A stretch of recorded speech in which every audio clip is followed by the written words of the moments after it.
मैंने सिर्फ अपनी जान बचाने के लिए अपनी गर्लफ्रेंड को अपाहिज कर दिया, जिसका एसएसएस रैंक का गजब का टैलेंट था। वो बेचारी उस हादसे के बाद सिर्फ एक घटिया एफ रैंक की एबिलिटी ही अवेकन कर पाई। और जब उस शरीर के असली मालिक को लगा कि अब उसका कोई इस्तेमाल नहीं बचा है, तो उसने उसे एक झटके में लात मार दी। हाँ, मैं उसी घटिया इंसान हूं जिसके शरीर में मैं अभी अभी ट्रांसमिग्रेट हुआ हूं। लेकिन खेल यहीं खत्म नहीं हुआ, क्योंकि बाद में उसे एक ऐसी मिस्टीरियस पावर मिली जिसने उसका टैलेंट पूरी तरह रिपेयर कर दिया और वो सीधा आइस गॉड बन गई। जब वो मुझसे अपना बदला लेने वापस आई तो उसे पता चला कि मैं तो पहले ही मर चुका हूं। उस वक्त गुस्से और नफरत में उसका दिमाग इस कदर फिर गया कि उसे दुश्मनों ने घेर कर मौत के घाट उतार दिया। ये सारी यादें उसी शरीर के असली मालिक की थीं, जिसके अंदर मैं अभी अभी इस दुनिया में आया था। मैं ठीक उसी वक्त रिबॉर्न हुआ था जब अवेकनिंग सेरेमनी चल रही थी। मेरे सामने वही सू जिंगयू खड़ी थी, जिसने अभी अभी अपनी सबसे कमजोर F rank ice ability awaken की थी। मैंने तुरंत मामले को संभालने के लिए कहा, जिंगयू, तुम चिंता मत करो। चाहे हमारा टैलेंट कैसा भी हो, हम हमेशा से बचपन के दोस्त रहे हैं और आगे भी रहेंगे। मेरी बात सुनकर उसने मासूमियत से कहा, शियाओ गुओ भाई, अब स्टेज पर जाने की तुम्हारी बारी है।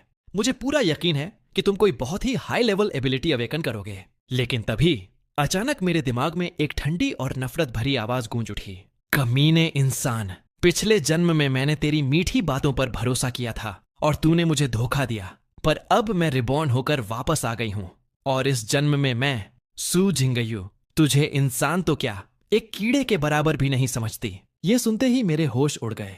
मतलब वो भी टाइम ट्रैवल करके वापस आई थी। मैं पूरी तरह सन्न रह गया।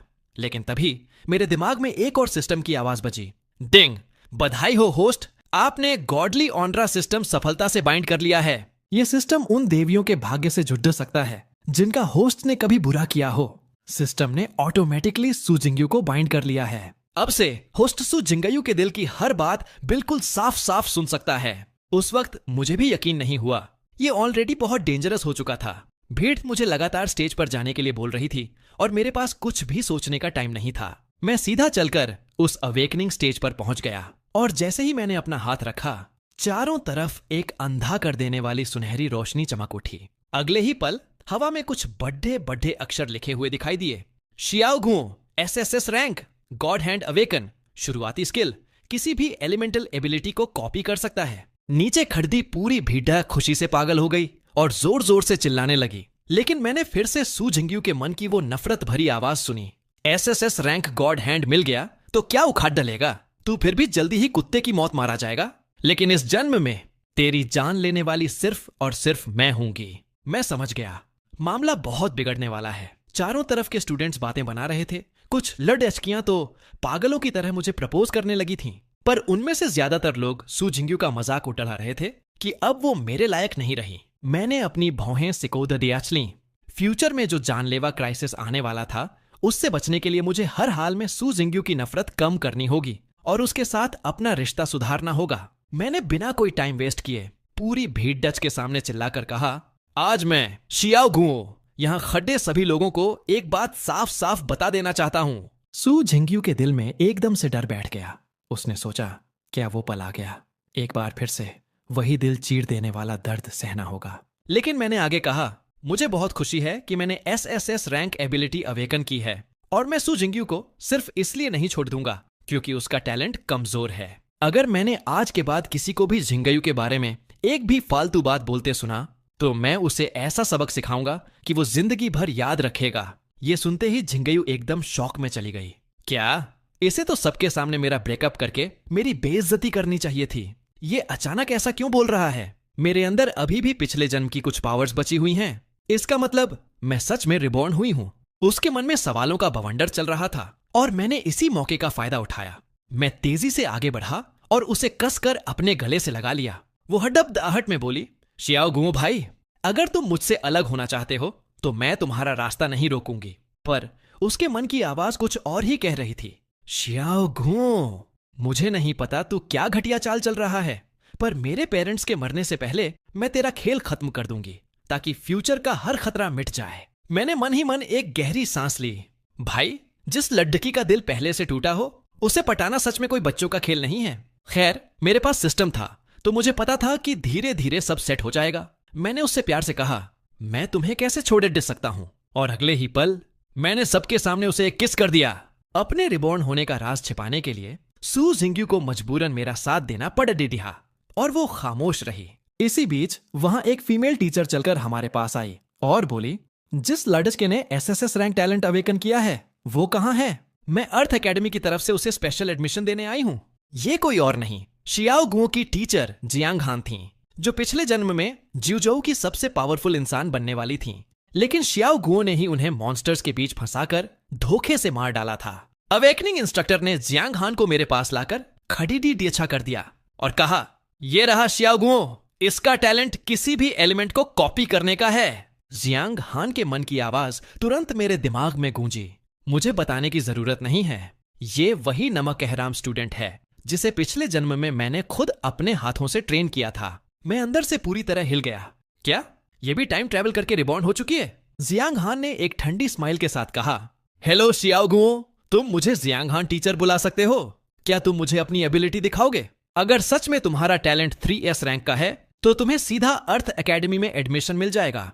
पर उनके दिमाग में कुछ और ही चल रहा था। लंबे समय बाद मिले मेरे घटिया स्टूडेंट, पिछले जन्म में मैंने तुझे अपने बच्चे की तरह पाला, पर तूने थंडर हार्ट के लालच में मेरे खिलाफ ही नफरत पाल ली। और जब मैं थंडर गॉड बनने के सबसे क्रिटिकल स्टेज पर थी, तूने धोखे से मेरी जान ले ली।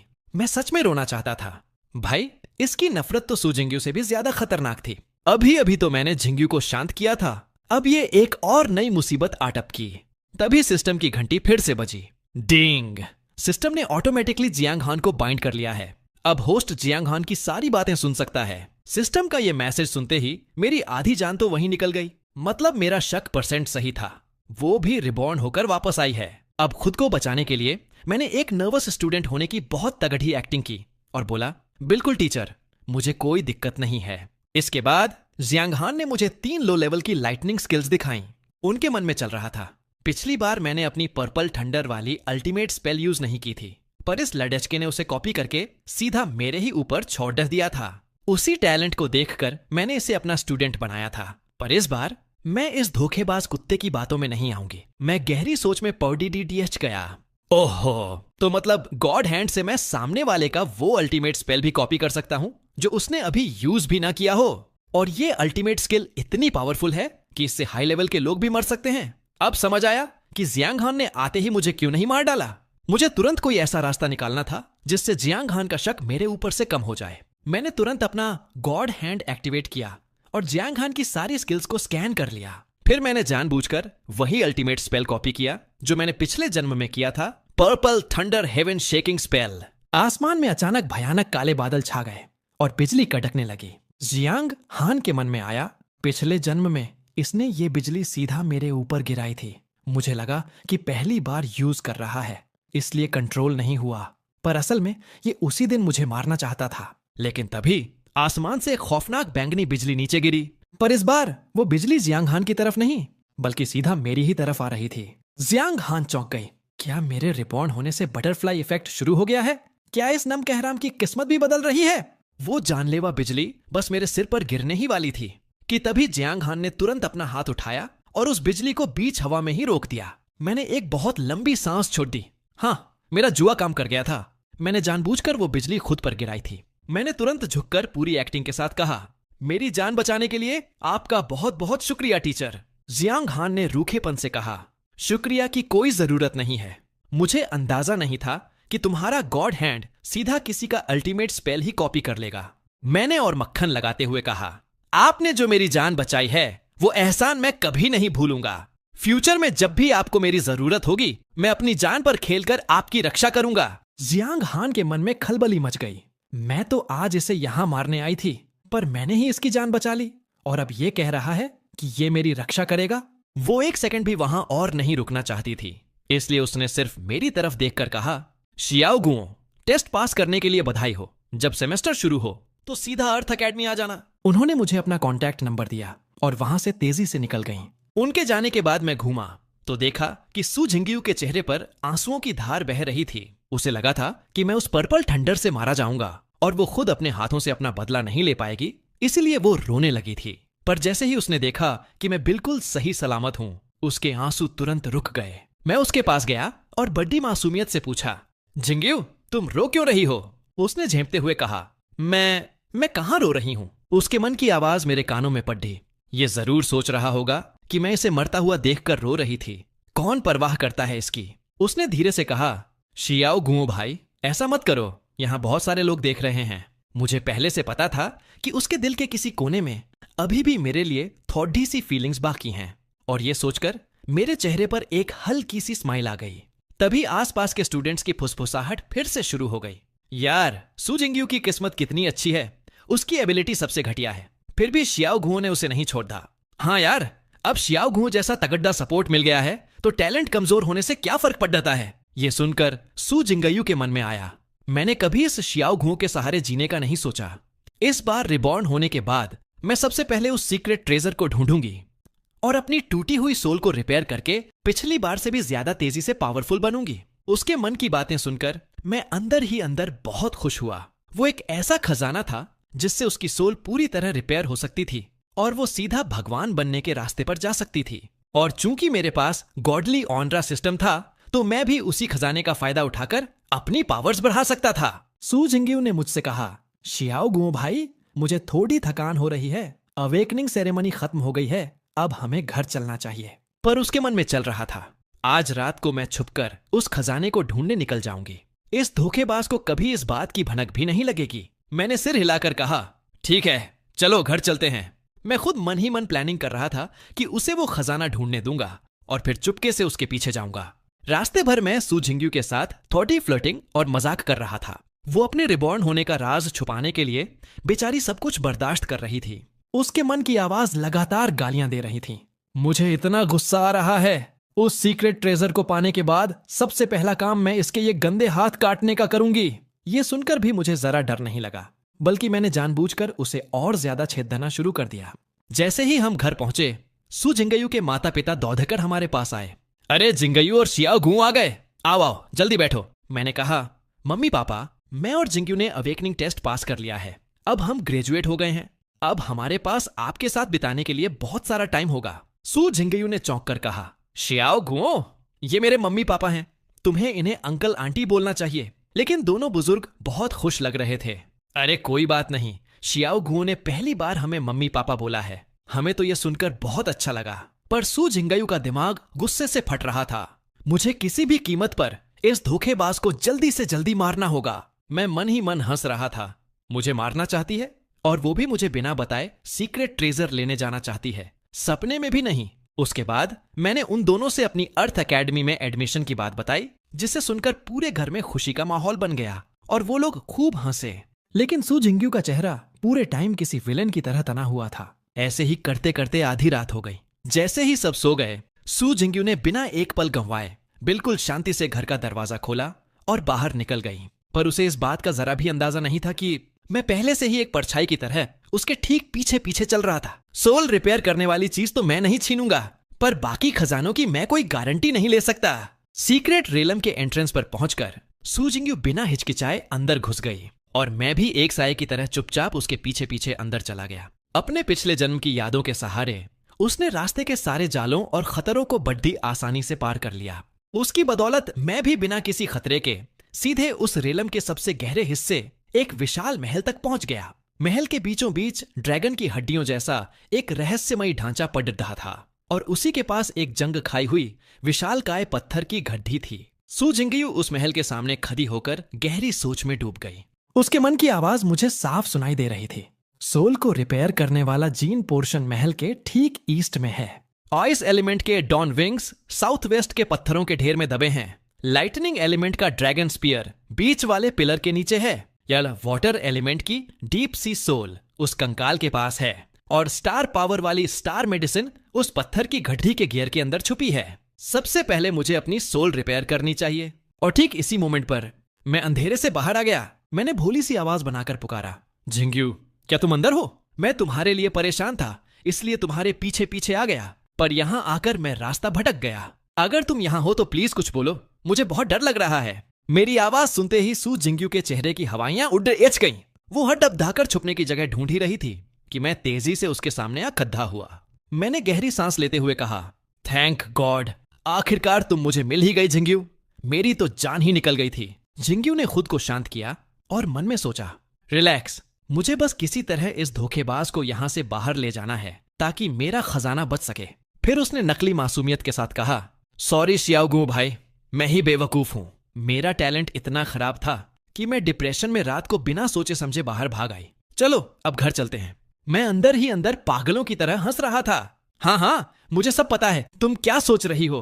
पर बाहर से मैंने बहुत सीरियस होने की एक्टिंग की और चारों तरफ देखते हुए कहा, जिंगयू, मुझे लग रहा है कि हम गलती से किसी सीक्रेट रेलम में आ गए हैं। क्या पता यहां हमें अपनी पावर बढ़ाने के लिए कोई खजाना मिल जाए।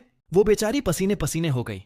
शियाओगुओ भाई, तुम ज्यादा ही सोच रहे हो। इस खंडहर जैसी छोटी सी जगह पर कोई सीक्रेट रेलम कैसे हो सकता है? हमें जल्दी से घर चलना चाहिए। मैं बिल्कुल नहीं घबराया। मैंने जानबूझकर साउथ वेस्ट के उन पत्थरों के ढेर की तरफ धीरे धीरे कदम बढ़ा दिए। जिंगयू, तुम यहीं रुको, मैं जरा वहां जाकर देखता हूं। उसके मन में तुरंत चीख उठी, लानत है, वो तो डॉन विंग्स हैं, जो पिछले जन्म में मेरे सबसे फेवरेट विंग्स थे।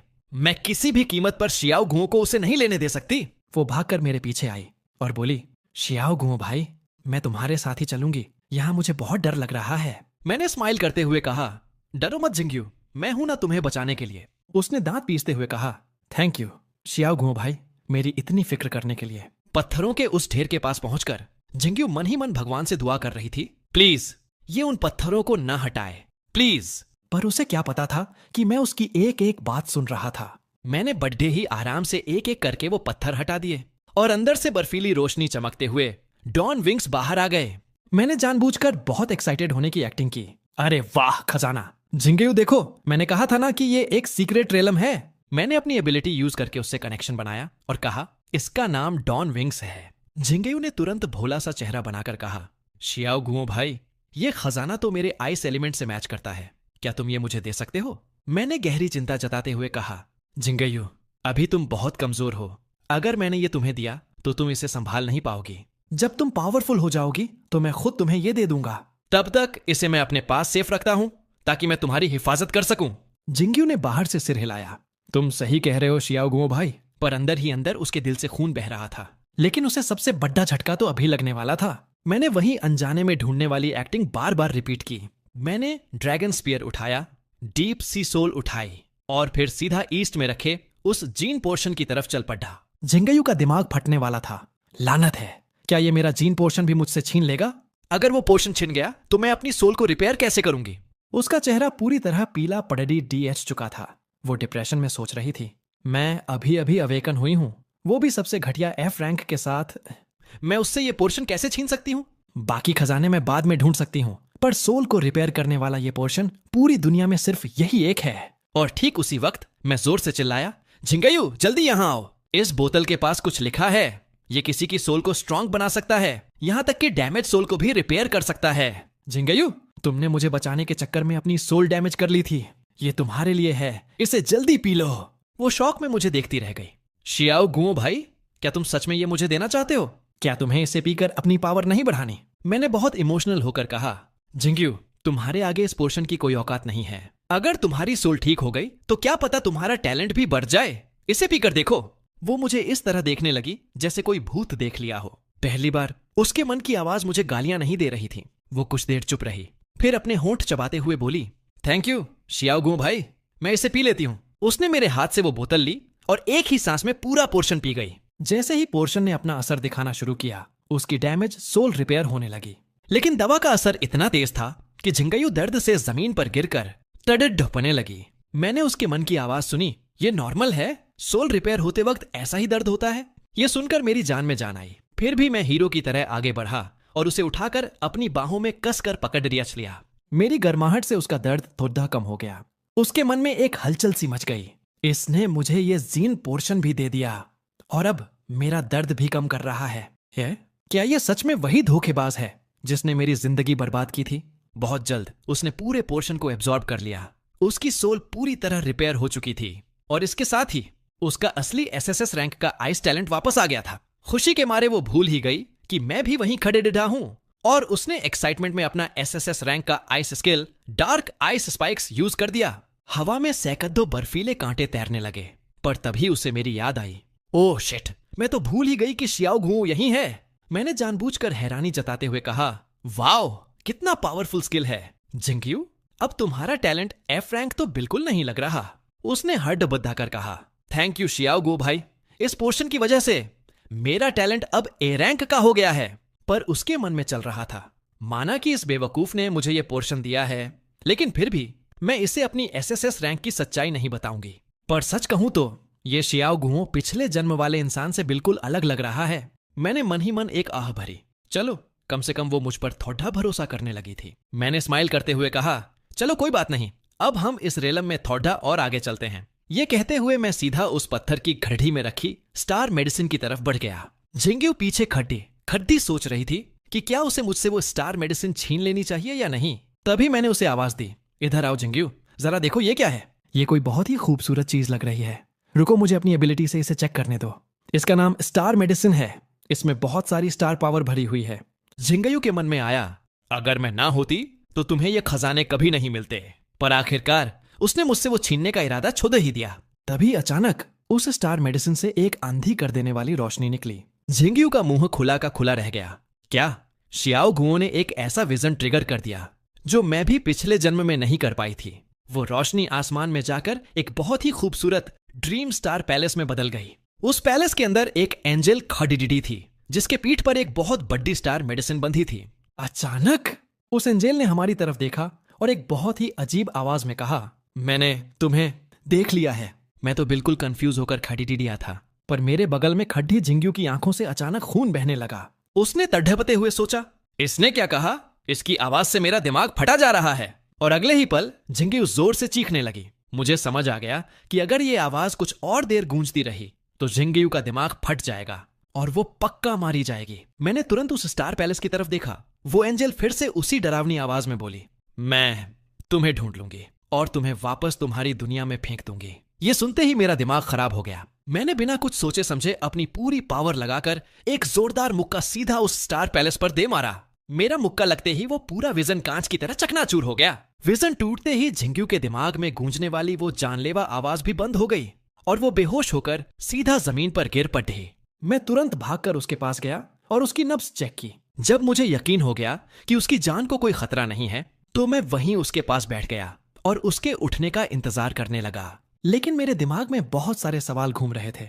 ये एंजल आखिर थी कौन और वो किस दुनिया में वापस भेजने की बात कर रही थी? मैं यही सोच रहा था कि तभी जिंग्यू ने धीरे धीरे अपनी आंखें खोलीं। मैंने तुरंत राहत की सांस लेते हुए कहा, थैंक गॉड जिंग्यू, तुम उठ गई। तुमने तो मुझे डरा ही दिया था। उसने बड़ी कमजोर आवाज में पूछा, क्या तुमने मुझे बचाया? मैंने उसे पूरी बात बढ़ा चढ़ाकर बता दी कि कैसे मैंने उस विजन को एक मुक्के में तोड़ दिया और तब से यहीं बैठकर उसकी रखवाली कर रहा हूं। जिंग्यू की आंखों में मुझे लेकर एक अजीब सा इमोशन दिख रहा था। उसने बहुत प्यार से कहा, थैंक यू शियाओ गुओ भाई। और उसके मन की आवाज ने तो मुझे और भी खुश कर दिया। इस जन्म का शियाओ गुओ सच में बिल्कुल अलग है।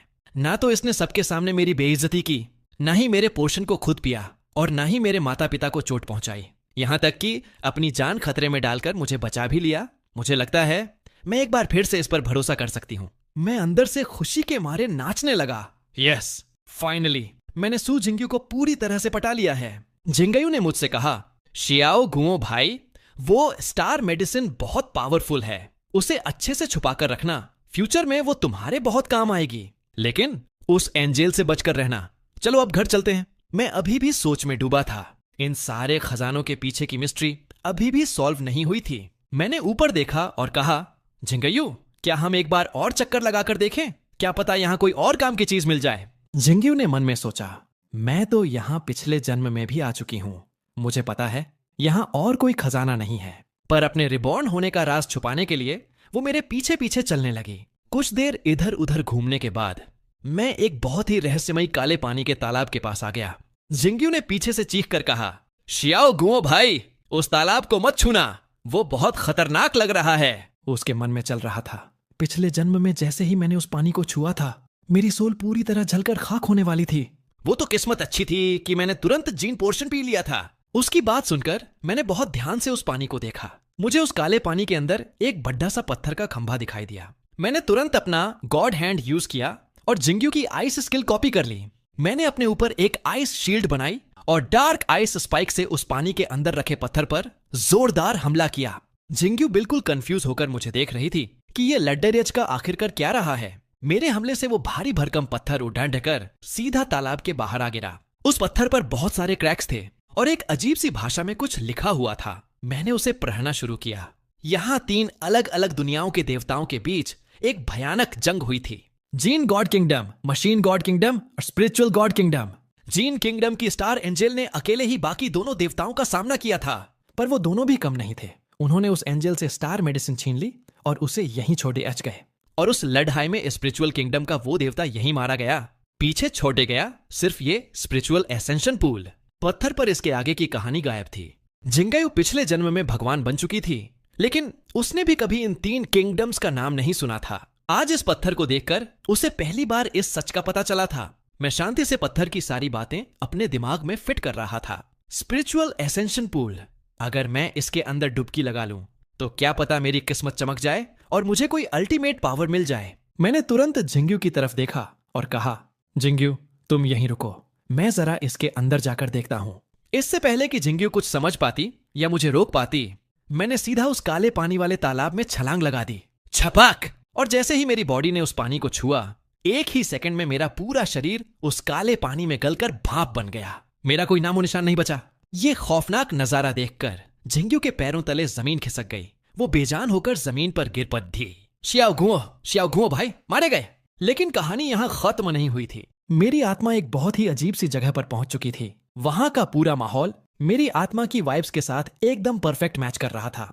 वो जगह मेरी सोल को लगातार एनर्जी दे रही थी और मुझे साफ महसूस हो रहा था कि मेरी सोल अब एक हायर डायमेंशन में इवॉल्व हो रही है। बहुत ही जल्द मेरा इवोल्यूशन पूरा हो गया और मुझे एक नया ढांसू स्किल मिल गया, स्पिरिचुअल स्पार्क। इस स्किल का यूज करके मैं सीधा किसी भी दुश्मन की आत्मा और उसके दिमाग पर जानलेवा हमला कर सकता हूं।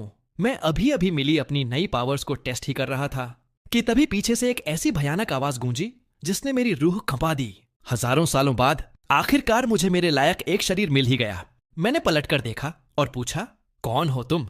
क्या तुम वही स्पिरिचुअल किंगडम के देवता हो जो यहां मारे गए थे? उस आवाज ने खौफनाक हंसी हंसते हुए कहा, बिल्कुल सही, और मुझे समझदार लोगों की आत्मा खाने में बहुत मजा आता है। मुझे तुरंत एहसास हो गया कि मैं बहुत बुरी तरह फंस चुका हूं।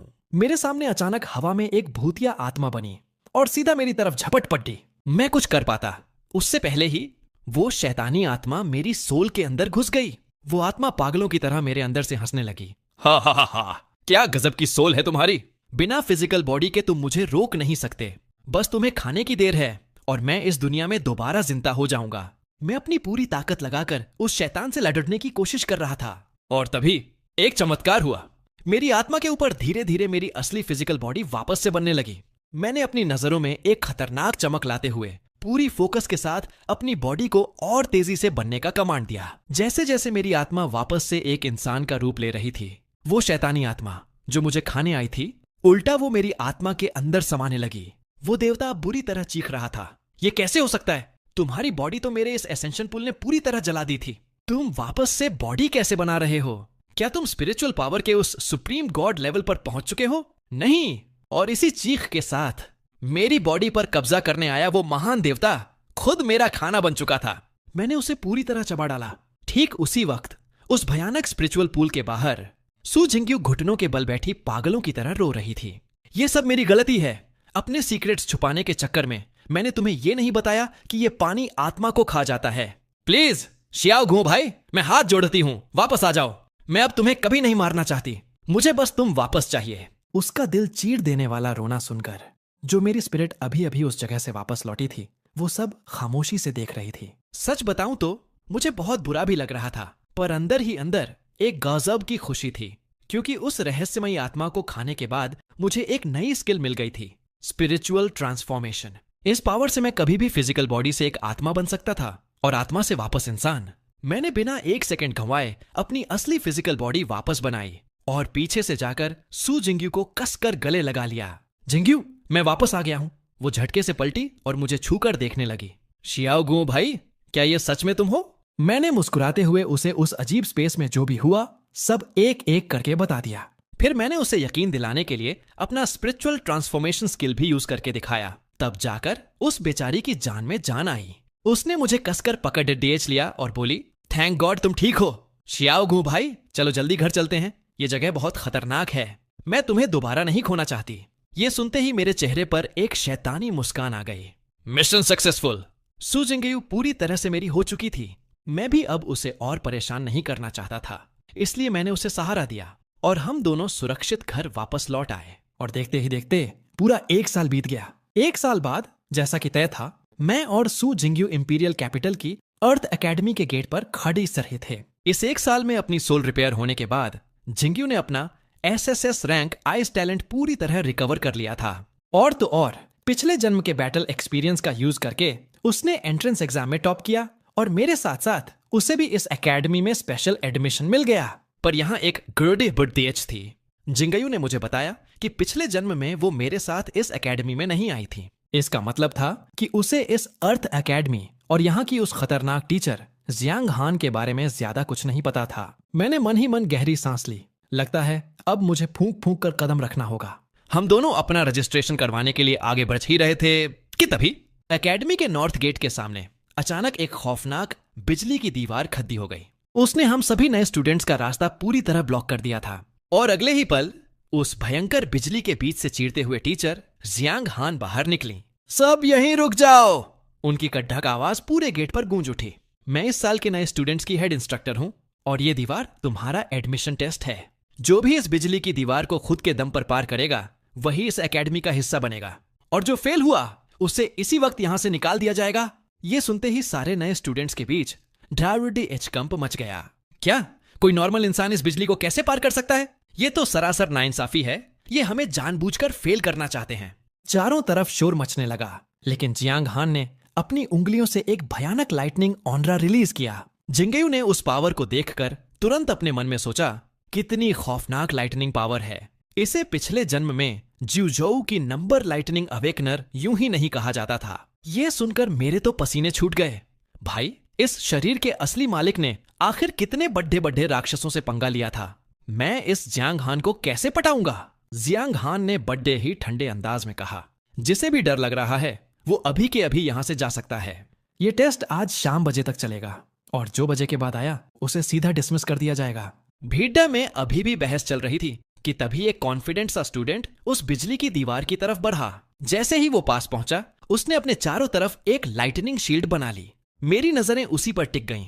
तभी जिंगयू ने मुझे कोहनी मारी और बोली, शियाओ घुओ भाई, जब ये क्रॉस कर लेगा तो हम भी ट्राई करेंगे। उसने कॉन्फिडेंस से कहा, ये बिजली की दीवार दिखने में डरावनी है पर मेरे लिए इसे पार करना 1 सेकंड का काम है। मैंने उसे शांत करते हुए कहा, रिलैक्स जिंगयू, इतनी भी क्या जल्दी है। पहले थोड़ा पास जाकर देखते हैं कि आखिर मामला क्या है। जिंगयू ने हामी भरी और हम दोनों दीवार के बिल्कुल पास जाकर खड्डे हो गए।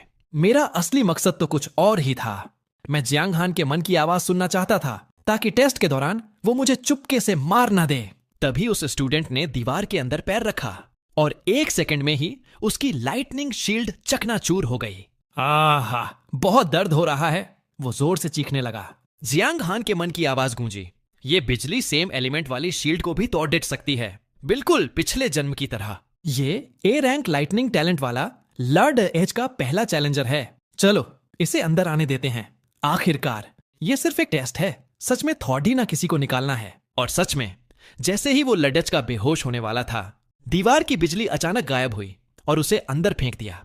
ये देखकर बाकी स्टूडेंट्स के भी हौसले बढ़ गए और एक एक करके सबने टेस्ट देना शुरू कर दिया। मैं अभी भी आराम से साइड में खड़ा तमाशा देख रहा था। देखते ही देखते करीब स्टूडेंट्स ने टेस्ट पास कर लिया, पर हर कोई बेहोश होने के ठीक 1 सेकंड पहले ही छोड़ा जा रहा था। जिंगयू बहुत ही बोरियत भरे चेहरे से उन सबको देख रही थी। शियाओ गुओ भाई, पता है इस साल तुम्हारे अलावा एक और इंसान है जिसका टैलेंट एसएसएस रैंक का है। वो इंपीरियल कैपिटल के सबसे बड़े 4 परिवारों में से एक फेंक परिवार की बड़ी बेटी है, फेंगलान।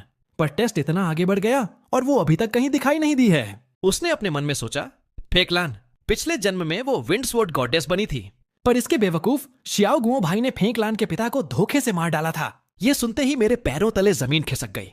अरे लानत है, इस शरीर के मालिक ने आखिर कितनों की जिंदगियां बर्बाद की हैं। मैं डर से कांपने लगा।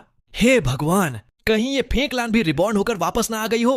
और तभी टेस्ट ग्राउंड के चारों तरफ अचानक बहुत तेज हवाएं चलने लगीं। दूर से एक बहुत ही खूबसूरत लड़कची जिसके हाथ में एक लंबी तलवार थी धीरे धीरे टेस्ट ग्राउंड की तरफ आ रही थी। मैंने अपनी भौहें सिकोड़ डाली। इतनी दूर से भी ये इतनी भयानक हवा कंट्रोल कर रही है। पक्का यही फेंकलान है। कुछ ही सेकंड्स में वो लेड डीहच की मेरे और सू जिंगयू के बिल्कुल सामने आकर खड्डी हो गई। तभी मेरे दिमाग में सिस्टम की वो मनहूस अलार्म बजी। डिंग! सिस्टम ने आसपास मौजूद विंड स्वॉर्ड गॉडेस फेंकलान को ऑटोमेटिकली बाइंड कर लिया है। इसके साथ ही मेरे दिमाग में पिछले जन्म की यादें फ्लैश होने लगीं। पिछले जन्म में फेंकलान ने असली शियाओ गुओं से कई बार फाइट की, पर कभी जीत नहीं पाई। लड्ढाते लड्ढाते उसे शियाओ गुओं से प्यार हो गया था। उसने खुद उसे अपने परिवार के रिसोर्सेज दिए ताकि वो और पावरफुल बन सके, पर आखिर में शियाओ गुओं ने उसके ही पिता को बेरहमी से मार डाला। फेंकलान पागलों की तरह उसे मारने निकली, पर उसे खबर मिली कि शियाओ गुओं पहले ही मारा जा चुका है, और आखिर में वो खुद भी डिप्रेशन और हार्ट ब्रेक की वजह से एक सीक्रेट रेलम में मारी गई। ये सब जानकर मैंने एक बहुत ही गहरी और दुखी सांस छोड़ दी। भाई, मेरा तो बैंड बजने वाला है। जिंगयू ने मेरी तरफ देखा और पूछा, शियाओ गुओ भाई, क्या हुआ? तुम्हारी तबीयत तो ठीक है ना? मैंने बात संभालते हुए कहा, अरे कुछ नहीं, बस बहुत देर से खटीटा हूं तो पैर दर्द करने लगे। चलो, जैसे ही वो लडच की टेस्ट देगी हम भी अपना टेस्ट देकर आराम करने चलेंगे। जिंगयू ने स्माइल की। ठीक है, जैसे ही वो बाहर निकलेगी हम अंदर जाएंगे। फेंकलान बिल्कुल शांत और एलिगेंट तरीके से उस लाइटनिंग वॉल की तरफ बढ़ी। वहां खड़े हर एक इंसान की नजरें उसी पर टिकी थीं, और उसने बिना एक खरोंच खाए बड़े आराम से उस बिजली की दीवार को पार कर लिया। जियांग हान के मन में खलबली मच गई। फेंक परिवार की ये लड़चकी बिल्कुल मेरी यादों जैसी ही है। इसके बाद पक्का शियाओ गुओ नाम का वो धोखेबाज कुत्ता टेस्ट देने आएगा। पर एक सेकंड, पिछले जन्म में इस वक्त फेंकलान सिर्फ लेवल पर थी, आज ये सीधा लेवल पर कैसे पहुंच गई? जियांग हान ने जोर से अनाउंस किया, फेंकलान SSS rank win talent level test pass. ये सुनते ही पूरी एकेडमी में जैसे बम फट गया। क्या फर्स्ट ईयर में प्रमोट होने के लिए लेवल चाहिए होता है, और ये अभी से लेवल पर है? क्या एसएसएस रैंक वाले इतने ही मॉन्स्टर होते हैं, या फिर फेंक फैमिली ने इसे कोई जादुई दवा पिलाई है? मुझे तो लगता है कि ये दूसरा एसएसएस रैंक वाला लोडेंका इसके आसपास भी नहीं टिक पाएगा। ये सारी बातें सुनकर मेरे तो होश उड़ गए। फिर क्या लेवल? इसका मतलब फेंकलान भी रिबॉर्न हो चुकी है, और इसने भी पिछले जन्म के खजाने पहले ही लूट लिए हैं। मेरे बगल में खड्डी जिंगयू ये सब सुनकर गुस्से से लाल हो गई थी और कुछ बोलने ही वाली थी, पर मैंने तुरंत उसका हाथ पकड़ डेच लिया और फुसफुसाकर कहा, शांत रहो, पहले टेस्ट पर फोकस करो। जिंगयू ने बेमन से हामी भरी और बोली, ठीक है शियाओ गुओ भाई, पहले मैं जाती हूं। और फिर सबके सामने जिंगयू ने अपनी खतरनाक ठंडी औंधा रिलीज कर दी। उसने सीधा उस खौफनाक बिजली की दीवार को पूरी तरह बर्फ में जमा दिया और एक झटके में उसे चकनाचूर कर दिया। वो बढ़ते ही स्वैग के साथ दीवार के पार चली गई। ये नजारा देखकर जियांग हान और फेंकलान दोनों की आंखें फटी की फटी रह गईं। ये कैसे मुमकिन है? पिछले जन्म में तो ऐसा कुछ नहीं हुआ था। जियांग हान की आंखों में एक अजीब सी चमक आ गई। उसने तुरंत कहा, कमाल है, लेवल के साथ टेस्ट पास किया, अपना नाम और टैलेंट रैंक बताओ। जिंगयू ने एक ठंडी स्माइल के साथ जवाब दिया, सू जिंगयू, एफ रैंक आइस टैलेंट। पूरी भीड़ सन्न रह गई। एफ रैंक टैलेंट और इतनी भयानक पावर, मजाक चल रहा है क्या? तभी जिंगयू ने पीछे मुद्दा कर बद्दे प्यार से मेरी तरफ हाथ हिलाया। शियाओ गुओ भाई, आ जाओ। मैंने भी उसे देखकर एक बहुत ही रिलैक्स वाली स्माइल दी, पर जैसे ही फेंकलान ने मुझे जिंगयू को प्यार से देखते हुए सुना, उसकी आंखों में से खून जमा देने वाली किलिंग इंटेंट रिलीज हो गई। उसका बस चलता तो वो मुझे वहीं कच्चा चबा जाती। तभी जियांग हान ने उसे टोकते हुए कुछ कहा, जिससे फेंकलान का ध्यान टूटा और उसने तुरंत अपनी किलिंग इंटेंट छुपा ली।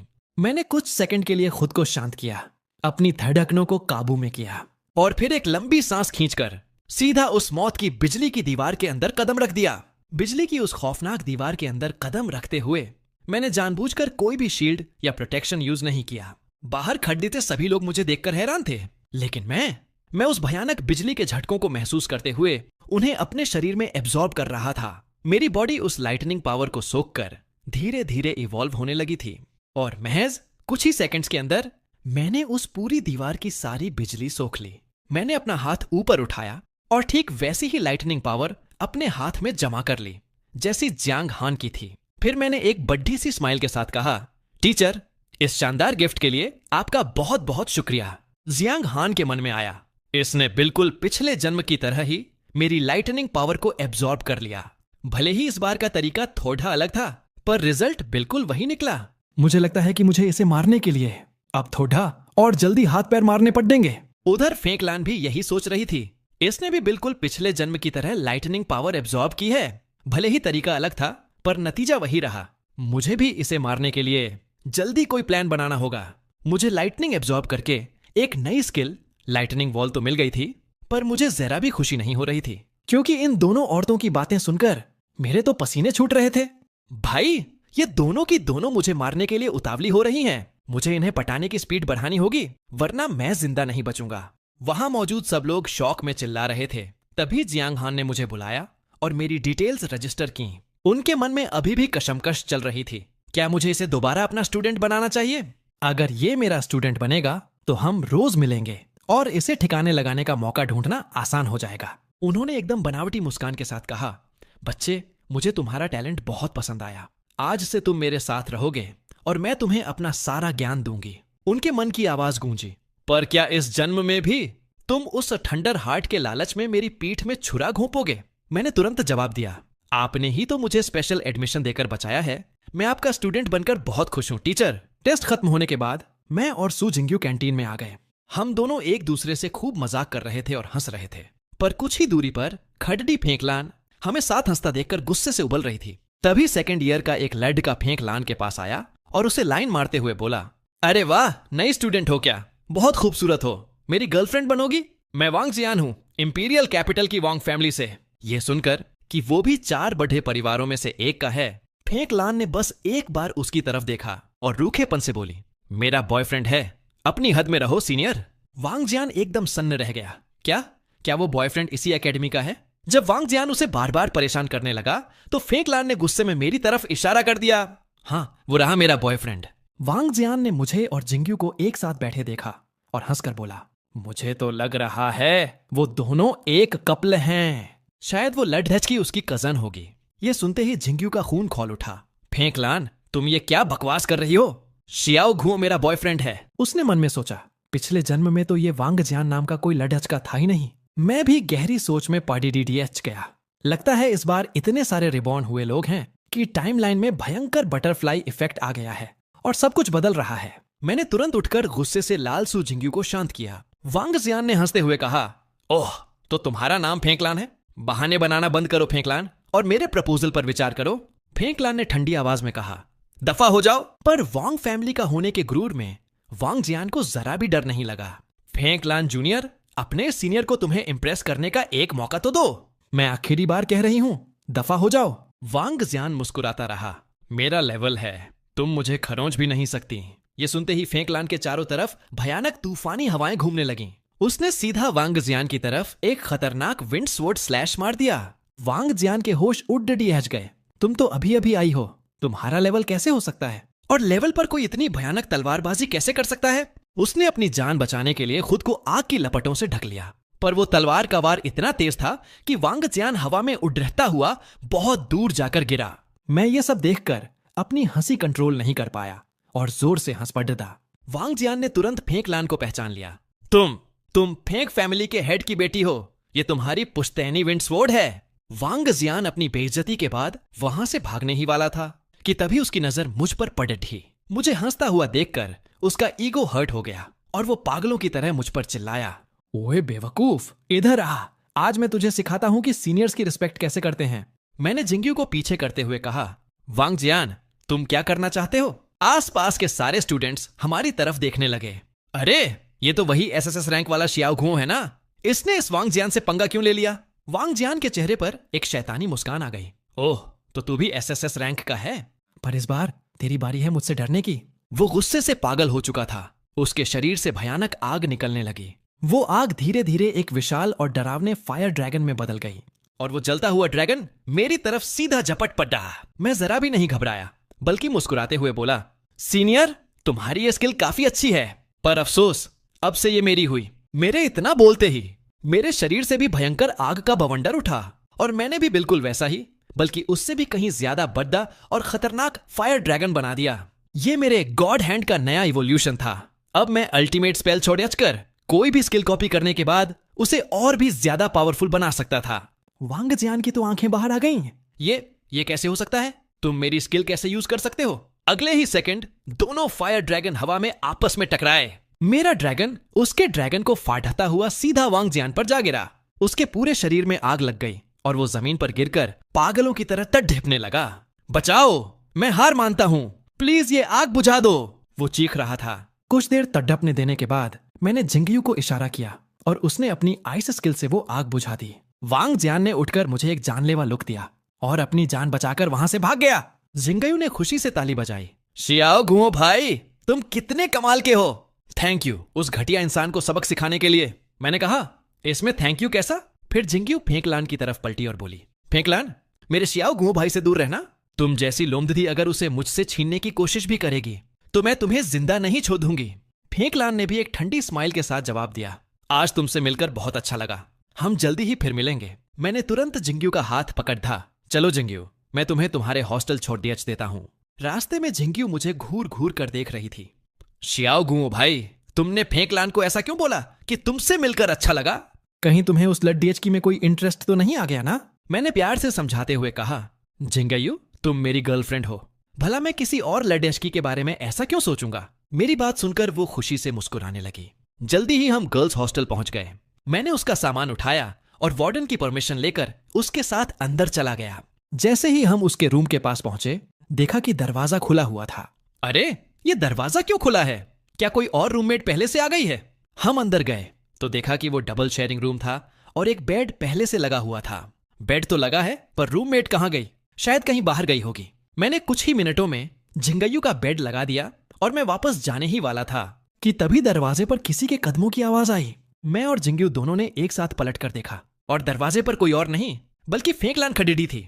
दोनों लड्डकियां एक साथ चीख पड़ी, क्या तुम मेरी रूममेट हो?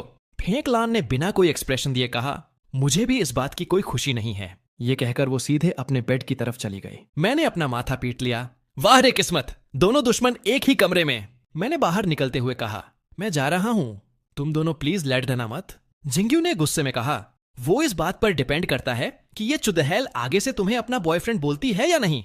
शियाओ गुओ हमेशा से मेरा ही रहेगा। जिंगयू अपनी आइस स्किल रिलीज करने ही वाली थी और फेंकलान भी अपनी तलवार निकालने के लिए तैयार थी। मैंने गहरी सांस ली और दोनों के बीच में आकर खड़े हो गया। प्लीज तुम दोनों शांत हो जाओ, तुम्हें पूरे साल इसी रूम में रहना है। छोटी छोटी बातों पर लौटने की जरूरत नहीं है।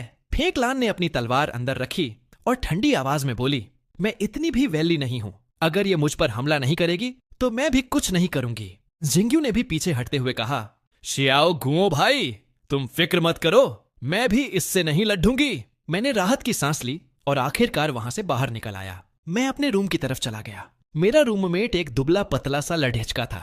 उसने मुझे देखते ही पूछा, तुम मेरे रूममेट हो ना? हेलो, मेरा नाम चू युनफेई है, फायर टैलेंट अवेकनर। मैंने भी स्माइल की। मेरा नाम शियाओ गुओ है, मिलकर अच्छा लगा।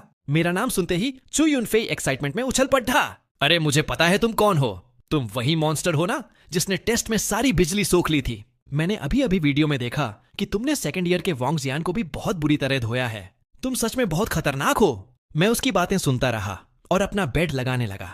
फिर हम दोनों ने बैठकर थोड़ी गपशप की। उधर दूसरी तरफ वांग फैमिली के घर में पूरी तरह जला हुआ वांग जियान अपनी बड्डी चचेरी बहन के सामने बैठकर रो रहा था। एक नए बच्चे ने तुम्हें इतना मारा? मुझे पूरा यकीन है तुमने ही पहले पंगा लिया होगा। अगर कोई और काम नहीं है तो मेरा दिमाग मत खाओ और यहां से जाओ। वांग जियान गिद्ध गिद्धाने लगा। दीदी, आखिरकार मैं भी वांग फैमिली का हूं। अगर तुम मेरी मदद करोगी तो इससे हमारी फैमिली की इज्जत ही वापस आएगी। उसकी बात सुनकर उस लड़ेचके ने हार मानते हुए हाथ हिलाया। ठीक है, ठीक है, मुझे उस लड़ेचके की डिटेल्स बताओ। वांग जियान खुशी से पागल हो गया और उसने मेरी सारी कहानी उसे सुना दी। उस लड़ेचके ने अपनी भौहें सिकोदी। जरा मुझे उसका चेहरा दिखाओ। जैसे ही वांग जियान ने मुझे मारते हुए अपनी वीडियो दिखाई, मेरा चेहरा देखते ही वांग यानरन का चेहरा किसी खौफनाक शैतान जैसा हो गया। तुम वही हो जिसे ढूंढने के लिए मैंने अपना पिछला पूरा जन्म लगा दिया था, जिसने मेरी इज्जत लूटी थी। पिछले जन्म में वांग यानरन को goddess on off yellow flames कहा जाता था। जब वो एक सीक्रेट रेलम में येलो फ्लेम क्रिस्टल की पावर एब्जॉर्ब कर रही थी, तब शरीर के इसी पुराने मालिक ने मौका पाकर उसका रेप कर दिया था। उसने अपनी पूरी जिंदगी उस लड्डच के ढूंढने में लगा दी, पर वो कभी नहीं मिला। और इसी हार्ट ब्रेक और डिप्रेशन के चक्कर में वो अपनी ट्रेनिंग पर फोकस नहीं कर पाई और देवताओं के हमले वाले टाइम में मारी गई। इस बार रिबॉर्न होने के बाद वो सिर्फ अपनी पावर बढ़ाने पर फोकस कर रही थी ताकि आने वाले खतरे से बच सके। पर आज मेरा चेहरा देखकर उसका वो सबसे बड़ा डिप्रेशन फिर से जाग उठा था। एक ही पल में वांग यानरन के शरीर से खौफनाक फीनिक्स की आग भड़क उठी। उसके आसपास खद्दा वांग जियान डर के मारे कांपने लगा। दीदी, आपको अचानक क्या हो गया? वांग यानारन की आंखों में खून उतर आया था। मुझे खबर मिली थी कि वो उस सीक्रेट रेलम से निकलने के महीने बाद साउथ बॉर्डर में मारा गया था। तब से वो मेरा सबसे बड़ा हार्ट ब्रेक बन चुका था। पर आज मुझे आखिरकार उस इंसान का पता चल ही गया है। इस बार मैं अपने इस दर्द को हमेशा के लिए मिटाऊंगी। इस शियाओ गुओ नाम के कुत्ते को अपने हाथों से जिंदा जलाकर